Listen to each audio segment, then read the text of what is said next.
Wel,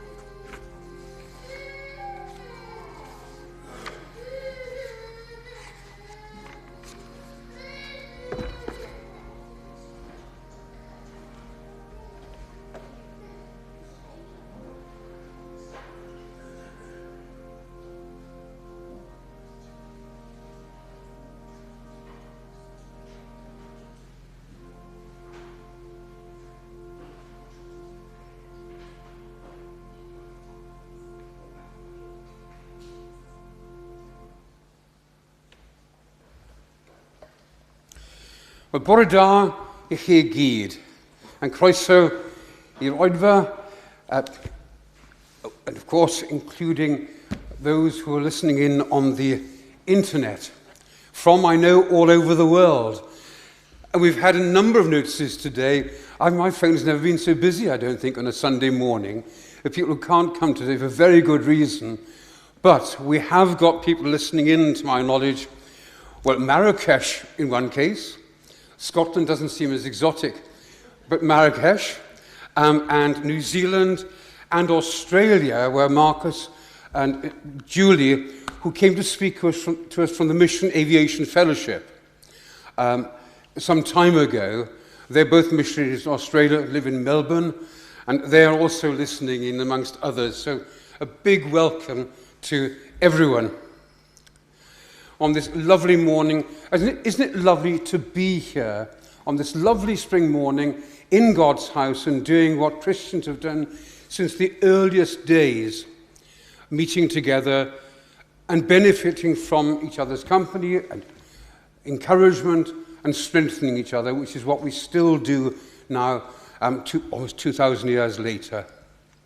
Wel, yn cyntaf, bendigedig fyddwr Iesu, 388.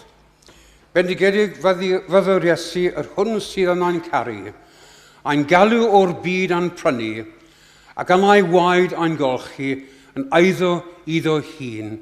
Hallelujah, hallelujah, moliant iddo byth amen. Hallelujah, hallelujah, moliant iddo byth amen.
Well, there's one more name I want to mention. I'll probably get told off for this when she gets back. But one of the most, we have many, but one of the most faithful members of this chapel, not only on Sundays at midweek, is in India with her son. So, Shemai Nest, our James. So we're actually hearing from her. I know she'd be here. She hardly ever misses chapel. Right, so I'll probably get told off when she gets back from mentioning. What do you think, Anwen? Mentioning Auntie Nest?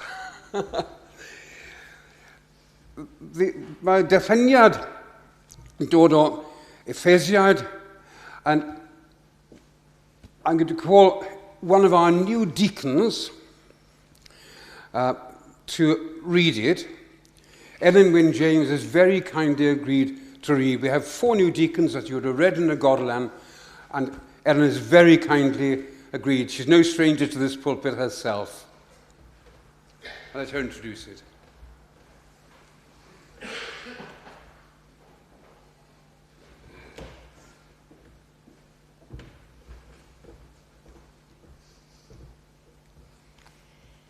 Daw'r darlleniad o lyfr Effesiaid, Pennod 1, adnodau 3 I 40. Clod I Dduw a thad ein harglwydd Iesu Grist. Mae wedi tywallt pob bendith ysbrydol sy'n y byd nefol arno ni sy'n perthyn i'r Meseia. Hyd yn oed cyn i'r byd gael ei greu, cawson ni'n dewis ganddo I fod mewn perthynas â'r Meseia, ac I fod yn lan a difau yn ei olwg. Yn ei gariad, trefnodd Duw ymlaen llaw I ni gael ein mabwysiadu i'w deulu. Iesu y Meseia wnaeth hyn yn bosib. Roedd wrth ei fodd yn gwneud hynny. Clod I Dduw am yr heilioni anhygoel mae wedi ddangos tuag atom ni. Ei anreg I ni yn y mab mae'n ei garu. Cawsom ni'n gollwng yn rhydd am fod marwolaeth ei fab ar y groes wedi gwneud maddeuant ein pechodau yn bosib. Dyna lle dyn ni'n gweld mor anhygoel o hael mae Duw wedi bod tuag atom ni. Mae wedi tywallt ei heilioni arnom ni, ac wedi rhoi doethineb a synwyr I ni. Mae wedi rhannu ein gynllun dirgel gyda ni. Roedd wrth ei fodd yn gwneud hyn. Mae wedi gwneud y cwbl drwy'r Meseia. Trefnu ddod â phopeth sy'n bodoli yn y nefoedd ac ar y ddeiar at ei gilydd dan un pen, sef y Meseia. Bydd yn gwneud hyn pan fydd yr amser iawn wedi dod. Mae ganddo le ar ein cyfer ni am fod gynnon ni berthynas â'r Meseia. Dewisiodd ni ar dechrau cyntaf, a threfnu'r cwbl ymlaen llaw. Mae'n rhaid I bopeth ddigwydd yn uniol fel mae wedi gynllunio. Mae am I ni'r Iddewon, yr rhai cyntaf I roi'r gobaith yn y Meseia, ei foli am ei fod mor wych. Ac wedi chi sydd ddim yn Iddewon hefyd, cawsoch chithau eich derbyn I berthynas â'r Meseia ar ôl I chi glywed y gwir, sef y newyddion da sy'n eich achub chi. Wrth ddod I gredu ynddoch, cawsoch eich marcio gyda sêl sy'n dangos eich bod yn perthyn iddo. Ar sêl hwnnw ydy'r ysbryd glân, oedd wedi addo I chi. Yr ysbryd ydy'r bleindal sy'n gwarantu'r ffaith bod lle wedi gadw ar ein cyfer ni. Yn y diwedd, byddwn yn cael ein gollwng yn rhydd i'w feddiannu'n llawn. Rheswm arall i'w foli am ei fod mor wych.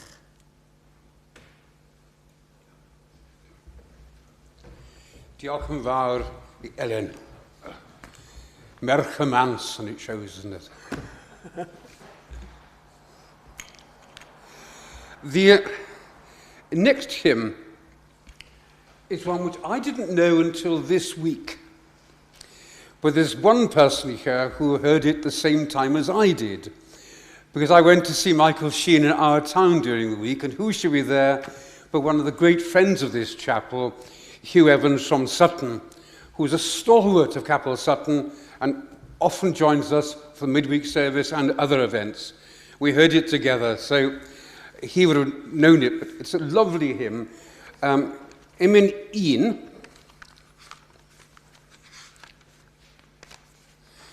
Cydganwn foliant roedd un harglwydd gweddus yw, a nerth ein llechyd llawen hawn, mae'r ydw dawn ein diw.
Gadewch i ni droi at ddiw mewn gweddiwn. Molwn ac addolwn di ddiw y creawdwr. Trwy dy gariad ath allu daeth popeth i fod, a pharhau mewn bod. Molwn ac addolwn di Iesu Grist y gwaredwr. Trwy dy fywyd a farwolaeth ar y groes, fe'n cymodir ar tad ac yn gilydd. Trwy dy atgyfodiad o ddiwrth y maerw, fe'n genir ni o'r newydd i obaith bywiol. Molwn ac addolwn di ysbryd glân, roddwr bywyd trwy dy dan y ganed ac y bydyddiwyd yr eglwys. A throeddoniau dy ras yr Addoliedir yn gyson gorff Crist.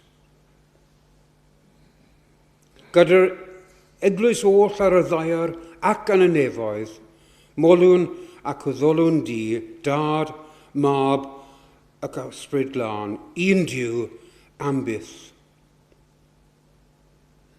Ddiw trigarog yn Iesu, fe gerddais yn strydoedd, rannu'n bywydau, adnabod ein colonnau, a dioddef dros gariad. Cyflwynwn i ti ein gweddiau dros yr eglwys a'r byd. Heavenly Father, we give thanks for your mercy that reaches out, for your patience that awaits our return when we stray from the path you've shown us, for your love that is always ready to welcome us and bring us home, and for your unchanging faithfulness to us. We thank you, Lord, for the Bible, which teaches us about you, for the lessons in the scriptures, lessons of weakness, lessons of responsibility, but lessons of hope and promise. Loving God, thank you that you loved us so much that you sent us your holy Son, your only Son, who suffered on the cross and gave his own life so that we might be saved.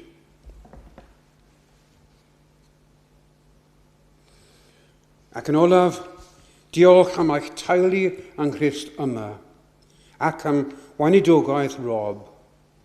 Diolch Arglwydd am ddod â Rob I Eglwys Gymraeg Canol Llundain. Heavenly Father, forgive us for the love that we've failed to show, for the support that we've failed to give, and for the forgiveness we have failed to offer. We know we have failed you in many ways, but in spite of our many weaknesses, we want so much to serve you and to live as the people you would have us be. Forgive what we have been and guide what we shall be. Merciful God, cleanse and renew us through your grace. Nurture what is good in our lives and root out that which is bad. Restore us through your love and recreate us by your power that we may live as your faithful servants, loving you and others as you love us. Father, forgive what we have been and guide what we shall be. Help us to proclaim to all that Jesus Christ is Lord. Give us strength to live the gospel and to carry our cross in order that others will come to know Jesus in the same way that we do. Gracious God, we pray for your church throughout the world, and particularly for those Christians who are persecuted because of their love for you. We think particularly at the moment of Nigeria, where so many Christians are being killed because of their love and worship of you. Christians in this country face difficulties, thankfully not losing their lives, but in many instances losing their jobs, damaging their careers, because they speak your word and believe in your word and are followers of our Lord and Saviour Jesus Christ. Lord God, it's with shock and horror that we witness the suffering, the devastating violence and killing in the land where Jesus walked and taught. We pray for the people of Gaza. We pray for the people of Lebanon. We pray for the people of Iran and pray for the people of Israel. But we've all witnessed the scenes of absolute devastation.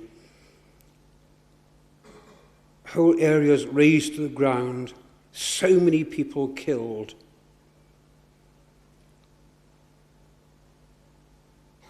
We hurt and we know that Jesus will be hurting.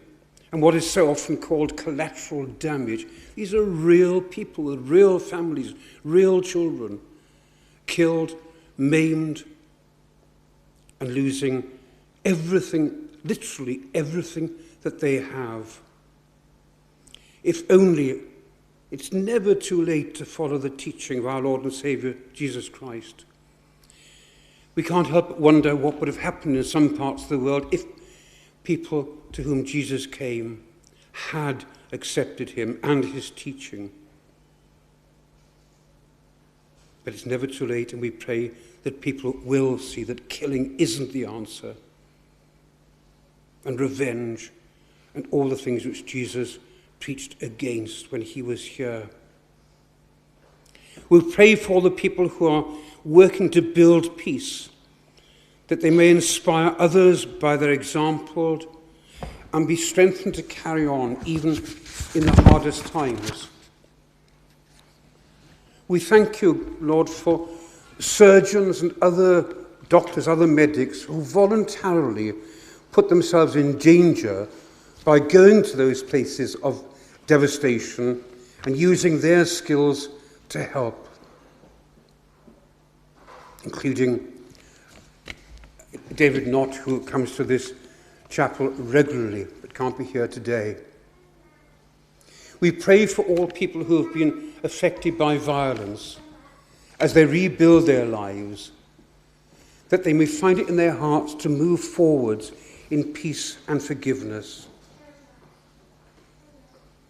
Our hearts are broken at the suffering and murder of your people. Our voices cry for peace and for justice. Comfort those who grieve, console and heal the injured, be close to those in fear, and restrain with your mighty hand those who penetrate violence. May the arms of comfort and compassion overwhelm the arms of war. We come to you as the source of all peace, the Prince of Peace, asking that you send your Spirit to strengthen and uphold those pursuing an end to violence, to embolden those with a heart for truth and justice, and to amplify voices of wisdom and restraint. May the light of peace and reconciliation overwhelm the darkness of destruction. Ro ddewrder I ni, dewrder a chryfder I wneud gwahaniaeth yn y byd hwn. Cymera ni yn defnyddio i'th garu ath wasanaethu di a phawb arall, yng ngrym dy ysbryd ac yn enw dy fab, Iesu Grist, ein harglwydd. Fel y dysgodd Iesu, gweddio ninnau ein tad.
Wel, croeso cynnes I chi gyd i'n Rhoedfa, gan gynnwys y sawl sy'n ymuno yn un rhithiol. A very warm welcome to you all to our service, including those joining us remotely.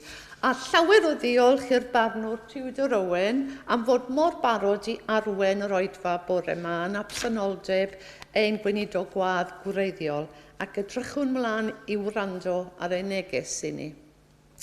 A diolch hefyd i bawb sy'n cymryd rhan ac i Will am ei gyfraniad wrth yr organ. Bydd oedfa hwyrol am 6 gydag aelod arall o fyd y gyfraith, sef Mr Lloyd yn y pulpit.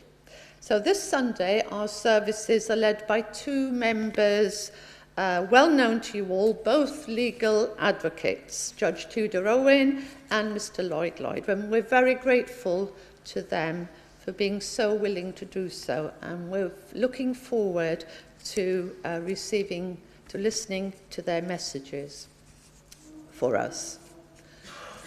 Di Sul nesa, sef Sul o Blodau, bydd Rob yn y pulpit yn oedfa'r bore gyda chor Llundain yn canu yn ogystal a chor o'r Almaen, felly dewch yn lli. Bydd cylch trafod beibledd yma yn yr awdi 4 ac oedfa'r hwyr am 6 yn ôl y patrwm arferol. A dydd Mercher bydd oedfa canol ddydd gyda the a chyfle am sgwrs i ddilyn. Dyddiadau i'w nodi, dates to note. Ar ddydd Iau Cablyd, sef Ebrill yr ail, mae gwahoddiad i ni fel Eglwys ymuno yn cyfeillion yn Eglwys Fydyddwyr Bloomsbury ac Eglwys Crown Court, Eglwys yr Alban, am oedfa gymun a swper syml yng Nghapel Bloomsbury am 7 o'r gloch. So as a church, we're all invited to join our local friends for a joint communion service and supper on Maundy Thursday, April the 2nd at 7 o'clock in Bloomsbury Baptist Church. A wedyn ar fore dydd Gwener y Groglith bydd ein gweinidog yn arwen oedfa undebol yng Nghapel Jewin am 11. Well, Tudor's been especially busy recently, not only preparing for this service, but also editing our chapel magazine, Y Gorlan. A glossy, colourful bumper issue has appeared at the end of this week that I think you'll enjoy reading. There are copies available, hard copies available in the lobby. Llawer iawn o ddiolch, Tudor. Cofiwch dy lawr i'r neuadd I gael te a chyfle gymdeithasu ar ôl yr oedfa. Do join us for tea and fellowship downstairs after the service. Ac yn awr fydd awn o amgylch I dderbyn eich rhoddion. Diolch yn fawr.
Well, thank you to Anne for the very warm welcome. Chapels tend to be very welcoming, but it's special for me to be preaching in my home church for obvious reasons. It's lovely to see you all here today. We are a happy church, and one of our friends of the chapel was actually singing with Cora Borough at Capel this morning in response to the Gorlan, responded saying this: "My bywyd and fywiog iawn and Castle Street." Life is lively in Castle Street, and it certainly is. And the theme this morning is praising God, thanking God for so much that he's given us, but also for this chapel. And it's lively in more ways than one. We lose people and have recently, who faithful stalwarts of the chapel, but how lovely it is to see people coming in. And we saw two of our, not the actual youngest, but two of the almost youngest future members this morning. My friend Thomas, who's regularly here, and they came forward, and Miriam. Oh, that's great. And they're coming forward. Well. Ah.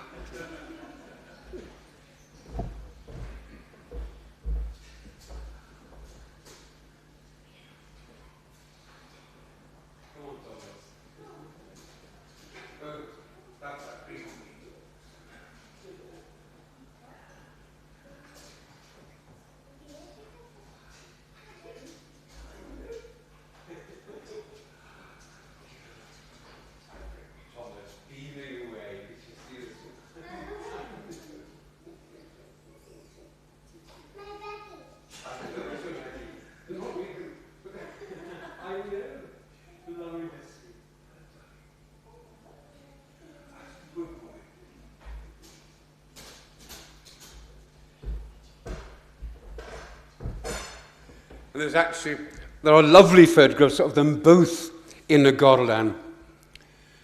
But then they're not actually anymore the youngest. Thomas was for a time, then Miriam came along.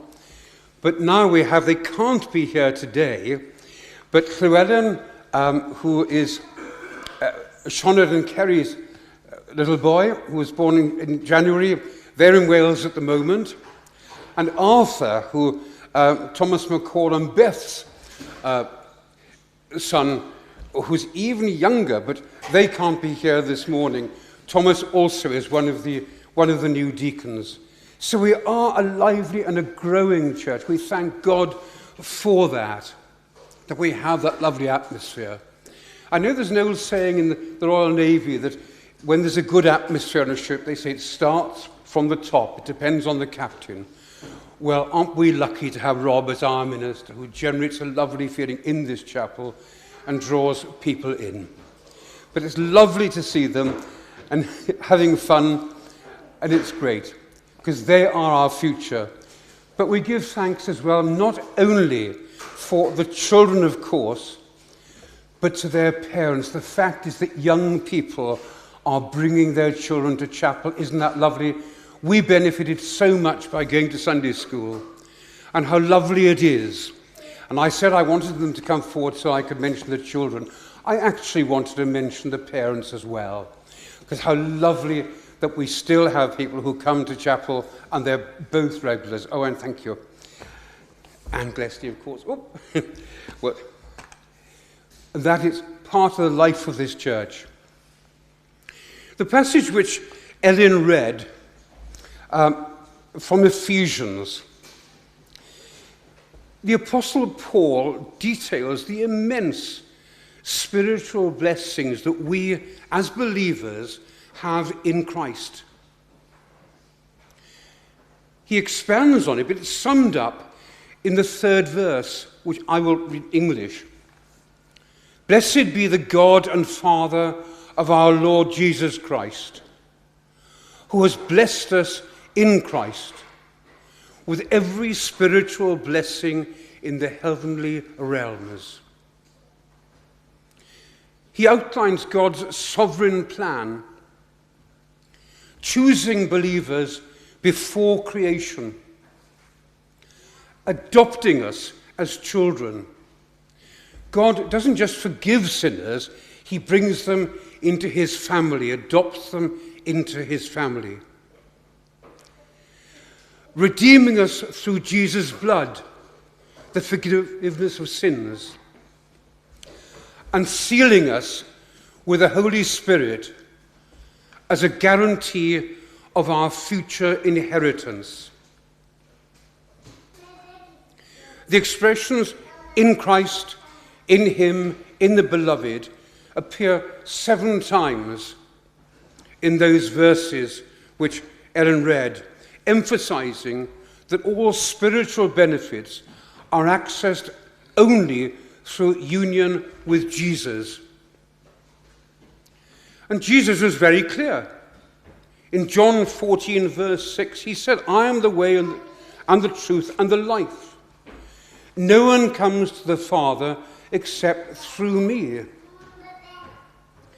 The great Martin Lloyd-Jones in one of the sermons said, I'm sorry if it upsets some people, but Christianity is not a tolerant religion in the sense we say the only way for salvation is through Jesus. Not messing around with other ideas. That is the only way. That's what we believe, and it's a basic tenet, the foundation of our Christianity, of our belief. We shouldn't be afraid to say the only way to salvation is through Jesus. Ein harglwydd and gwaredwr. Nid oes iacodwriaeth a neb arall. Nid oes iacodwriaeth a neb arall. But Jesus emphasized that being a Christian wouldn't be easy. He never said it would be popular, not once with people. Indeed, there are many people, or were people then in Jesus' time and now, who hate Christianity. We meet obstacles, we're bound to meet obstacles.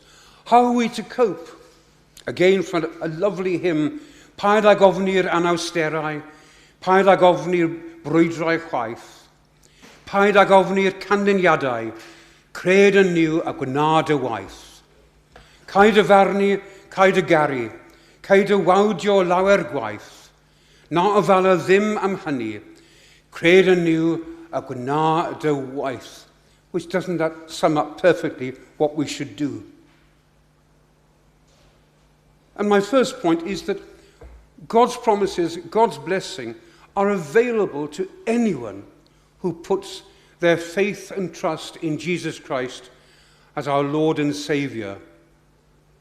Whether people take that is up to them. It's a free will.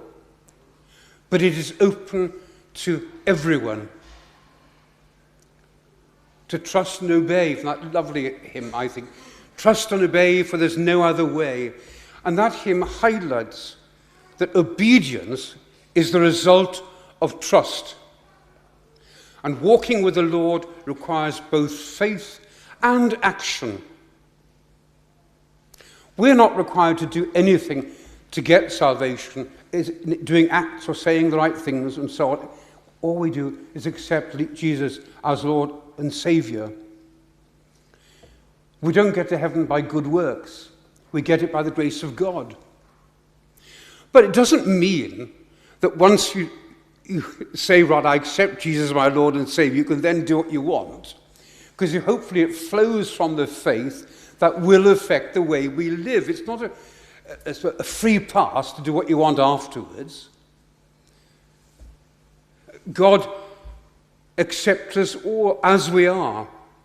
I've heard it said, and I think it's a better way of putting it, he accepts us despite how we are. He doesn't accept us yet, but carry on sinning as you were before. And what is it required of us as disciples of Christ? Well, supremely, to praise God, to be Christ-like, to spread the good news of the gospel, which is what gospel means, good news, which includes standing up for Jesus. Some of us would remember the old Stand Up for Jesus hymn years ago. And the church these days is under attack. And arguably there's more evil in the world than usual. But the church is under attack, not actually from atheists or people who don't believe, or indeed from other religions. The real problem comes from within. It's the insinuation that we face. Persuading people it's okay to abandon so-called old-fashioned Christian teaching in these days. I've said it before and I will again. When people start saying, well, these days, warning bells, flashing lights, wait for what's coming next. Because it won't be Christian teaching for sure. Well, these days doesn't really matter. Yes, it does. But it's not a new problem. The apostles' response to the rise of false teachers was partly to warn churches not to be led astray, and partly to increase the number of true teachers. And Paul told Titus to appoint presbyters or elders in every town who were loyal to the apostles' teaching, so that they could give instruction in sound doctrine and to silence the false teachers. In 2 Timothy, chapter 2, verse 17 serves as a warning against the insidious nature of false teachings. Paul likens these corrupt doctrines to gangrene or cancer, a rapidly spreading destructive disease that consumes healthy tissue, leading to decay and spiritual death.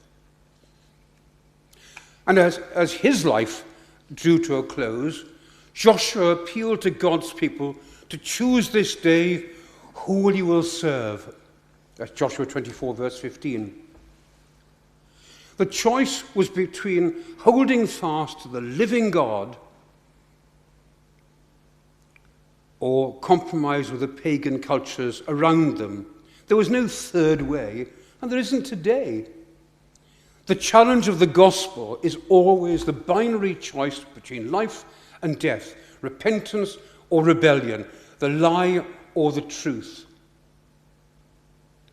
And I suggest that for your consideration, the main reason for every betrayal of the authentic Jesus is that we pay too much attention to contemporary trends and too little to God's word, which is clear. And that the thirst to be sort of relevant becomes so demanding that we feel, or sometimes, we have to give in to whatever the cost. But we mustn't. There's a risk of becoming slaves to the latest fad. And we know through our own lives various things come and go. We must be prepared, or people, I'm afraid, are prepared to sacrifice truth on the altar of modernity. And the quest for so-called relevance degenerates into a lust for popularity. Well, Jesus didn't do too well in the popularity stakes, but he didn't try either. That's not what he was here for, to be popular. We must guard against that, because the opposite of staying true to God's world is surrendering to the spirit of the time. But we do live in a world which can be actively hostile, and we're constantly exposed to pressure to conform. Something I heard a few years ago, I've never forgotten. It was an Anglican bishop, actually, who shall be nameless, not least because I can't remember his name. But he said, radical dislocation, he referred to. He said there was a radical dislocation between the church and those it seeks to serve. I was quite struck with this and thought, what's new about that? There was a radical dislocation between Jesus and most of those he sought to serve, because most people rejected him. So we need to resolve the gospel in such as a way to speak, yes, to modern dilemmas and fears and frustrations, but equally with determination not to compromise it in so doing. The gospel will always be a challenge to self-righteousness. The gospel will always be a challenge to self-indulgence. It's a stumbling block, can be, but it can't simply be removed. The late, great John Stott, who was the rector near here in All Souls years ago, for many years actually, said the church speaks most authentically not when it's become indistinguishable from the world around us, but when its distinctive light shines most brightly. I want to read this passage to you. The Bible is the complete system of divine truth, to which nothing can be added, and from which nothing can be taken away with impunity. Every attempt to disguise or soften any branch of this truth in order to accommodate it to the prevailing taste around us, either to avoid the displeasure or court the favour of our fellow mortals, must be an affront to the majesty of God and an act of treachery to men. Now, some of the language used may give away the fact it wasn't written very recently, but it was citing a problem which we face as Christians. But that quote comes from a sermon given by John Newton in 1779, almost 250 years ago. Well, plus ça change, as we say in the valleys. We still have that issue today. Our calling is to be faithful and relevant, not trendy. Another quote, which I love, I've been unable to find the source of it, or I'd willingly attribute it. And it talks about the insidious attacks never face on, which we face. Little by little, they expose you to their new normal and shout down those that object as being phobes or bigots, trapping the unsuspecting inside their own minds, afraid to question or object anymore. Ultimately, all resistance is overcome, and the sheeple, a lovely expression, are contained by simple words. And we hear, oh, better not say it, don't want to cause offence. Well, Jesus offended people. He didn't get up in the morning and think, well, who can I offend today? But he preached the truth. And the church must do that, because our Christianity is not about numbers. It's about the purity of God's word. We're not a supermarket trying to drum up trade or keep existing customers by lowering prices. The purity of God's word is what matters. And we are faced with those difficulties. We have the opportunities to put them right, and we shouldn't, I suggest, be afraid to say so. We hear criticisms of Muslims. Listen, some people think they're all militant extremists. Of course they're not. But Muslims are not afraid to show what their faith is, whether it's by what they wear, what they do, and they stand up openly for their faith.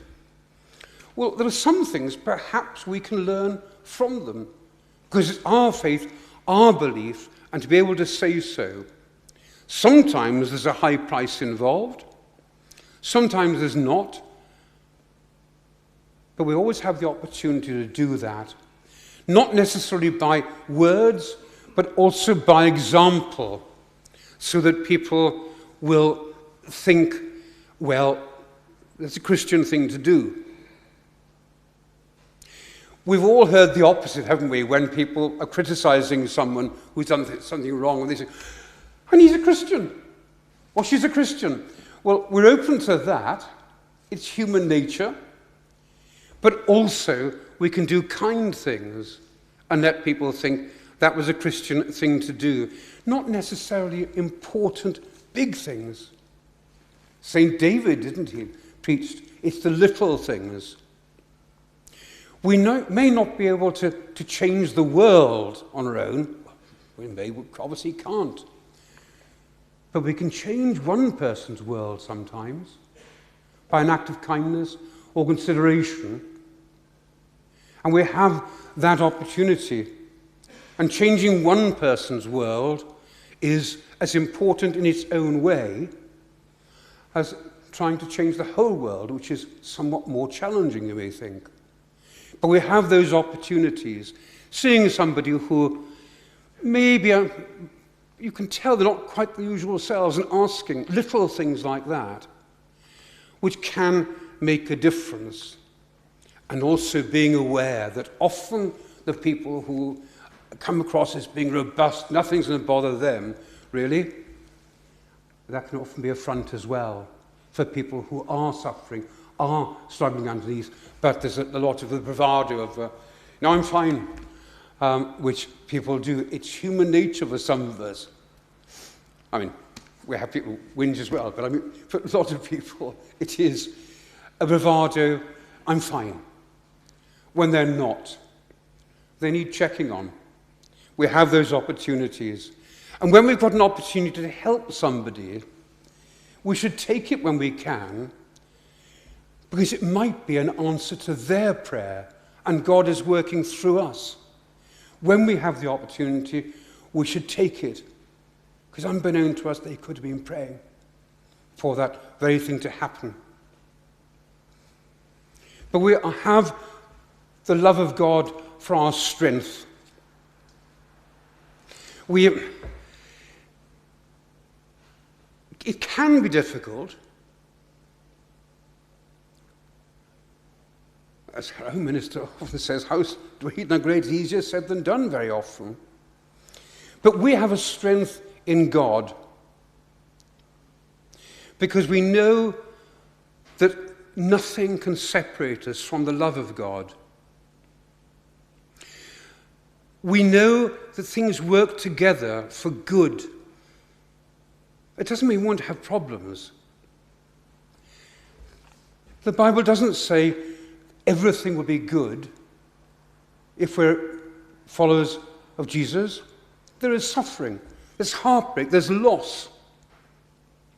But it does say that all things work together for good, because only God can take the pieces and weave them into tapestry of grace. We all face trials from time to time, but we do have a friend in Jesus to turn to. And God is working out his eternal purpose.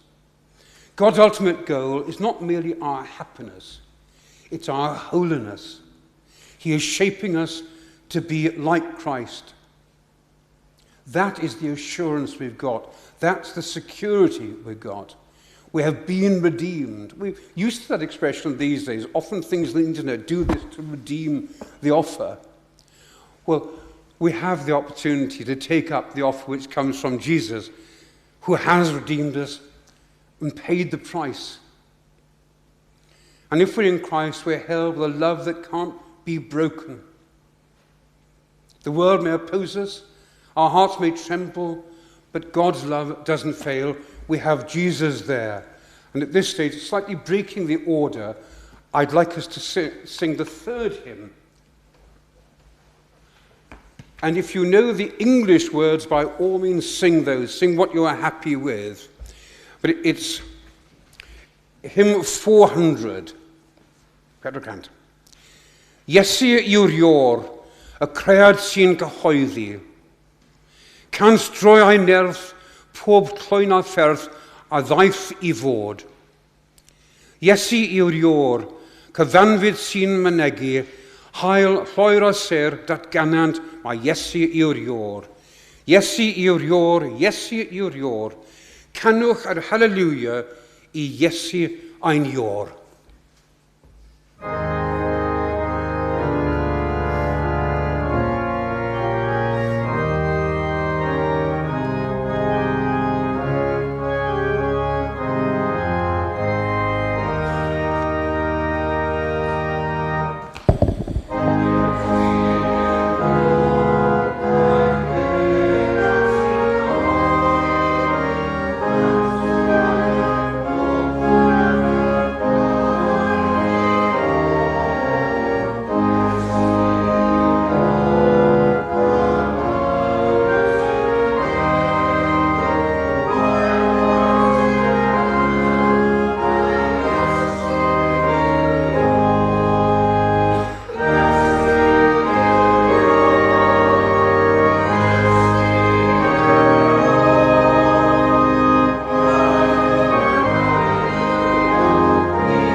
if we are in Christ, and Jesus is our Lord, we're held by a love that cannot be broken. The world may oppose us, our hearts may tremble, but God's love does not fail and will not fail. The question which we all have to ask ourselves from time to time, I suggest, is, are we in Christ? Because, as we know, believe me, I'm preaching to myself as much, if not more than anyone else, there are times when we say, yes, we're a Christian, but then we think, well, do I do this? Or do I fail to do that? And sometimes we do, but I speak for myself, have to remind ourselves that we have to consider that, because it's more than just going to chapel on Sundays, as we know. And we know that God's blessing is available to us all. But if we think what God has done already, becoming incarnate as God's Son, holy man, holy God, walking the streets, and suffering like we did. Human emotions of sadness, and indeed on one occasion of anger in the temple when he was disgusted by what was happening. But of course Jesus didn't resort to violence, which these days happens too quickly, whether on a world scale or otherwise. But we have the lessons we've learned from Jesus. We have God's love, which is unchanging, is faithful to us. We have everything to be grateful for to God, as we read in that first passage. Are we in Christ? Well, the promise isn't for everyone. The offer is for everyone. But it is for those who have put their faith and trust in Jesus Christ as our Lord and Saviour.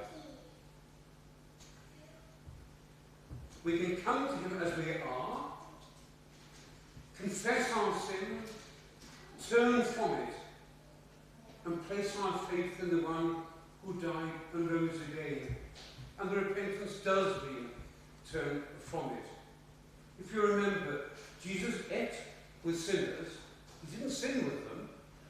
We are required to do things as part of our Christian life. And we do that love of God, with every reason to thank God, and nothing, absolutely nothing, can separate us from his everlasting love. Gyda ni godi'r tor gyda'r unrhyw olaf.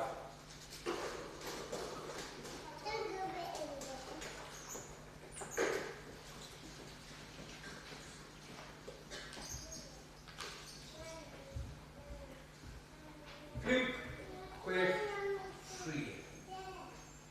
You'll know it as in English, as to God be the glory, and as the people who are not Welsh speakers know the English will join in English. Written by the wonderful Fanny Crosby. Fanny Crosby, who wrote under different names. Prolific hymn writer, a wonderful person. She died in 1915 at the age of 94. Fanny Crosby was blind almost from birth, and she was once asked if she had a choice, would she choose to be sick, to have her sight? And she said no, because when I go to heaven, the very first face I'll see will be the face of my Saviour. What a wonderful, wonderful thought. Truly good person who did so much. It is written in Iowa, but if you, and translated afterwards, if you o'r gogoniant fe wnaeth iddau mawr, roi fab o'i fagariad dros holl dairi llaw, roi einio sy'n iawn dros ein echod o nai, gan agor drws bywyd I ddal ar ai ddau. Clod I ddiw, clywed dair a'i lef, clodi fyw am yn a haid tyrfa gref. O dewch at yr Iesu a'n harblwydd yn diw. Rowch iddo'r gogonion drwy'r Iesu can fyw.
Please join me in the grace.